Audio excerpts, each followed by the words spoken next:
Il était une fois, dans un royaume lointain, petit prince nommé Abdelak. Ce garçon, aussi doux que sage, était aimé de tous. Il portait dans son cœur les leçons d'amour et de bienveillance que lui avait transmises sa mère, la reine Marie. Celle-ci, femme douce et pleine de tendresse, avait élevé Abdelak avec un seul objectif, qu'il devienne un roi juste et fort, capable de protéger son peuple et de répandre l'amour dans le royaume. Chaque soir, elle lui racontait des histoires de rois valeureux et de chevaliers héroïques qui triomphaient des créatures les plus terribles. Abdelak, inspiré par ces récits, nourrissait de grands rêves pour son avenir. Mais une ombre planait sur le royaume. Dans des temps anciens, les ancêtres de Marie avaient vaincu une sorcière redoutable, mi-femme, mi-serpent, nommée Lamia. Depuis, la sorcière n'avait cessé de ruminer sa vengeance. Un jour, alors qu'Abdelak fêtait son 11e anniversaire, Lamia revint, bien décidée à détruire la reine et son fils. Usant de ses pouvoirs maléfiques, Lamia prit possession du corps de Marie. La reine, jadis si douce, se transforma en une femme cruelle et froide, semant la terreur dans le palais.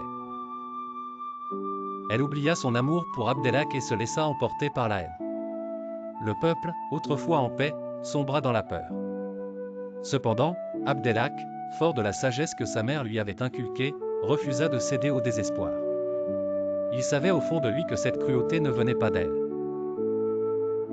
Leur lien, gravé dans son cœur, était plus fort que le maléfice. Il se rappela les leçons que Marie lui avait transmises, la force véritable réside dans le cœur, dans l'amour et la résilience. Avec une détermination inébranlable, il décida de sauver sa mère et son royaume. Abdelak se lança alors dans une quête périlleuse. Il avait entendu parler d'un artefact légendaire, l'orbe de vérité, capable de révéler la véritable nature des âmes et de briser les maléfices les plus puissants. Le jeune prince traversa des montagnes escarpées, des forêts enchantées, et affronta des créatures terrifiantes. Chaque épreuve qu'il surmontait le rapprochait de son objectif. Ses souvenirs de Marie, de sa douceur et de ses enseignements, lui donnaient la force d'avancer.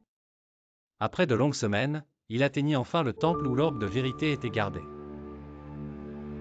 Le gardien de l'orbe, un esprit ancien, posa une ultime question à Abdelak, « Es-tu prêt à tout sacrifier pour sauver ta mère et ton royaume ?»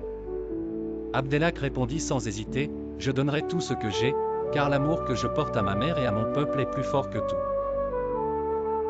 Impressionné par son dévouement, le gardien lui remit l'orbe. De retour au palais, Abdelak trouva sa mère, toujours sous l'emprise de Lamia, sur le trône, entourée de ténèbres. Il s'approcha d'elle, tenant fermement l'orbe de vérité. En le levant, une lumière éclatante jaillit, enveloppant Marie et révélant l'esprit maléfique de Lamia, caché dans son corps. Abdelak, avec tout l'amour et la sagesse que sa mère lui avait transmis, prononça des mots de pardon et de rédemption. La lumière de l'orbe devint de plus en plus intense, jusqu'à ce que Lamia soit finalement expulsée, condamnée à errer à jamais dans les ténèbres.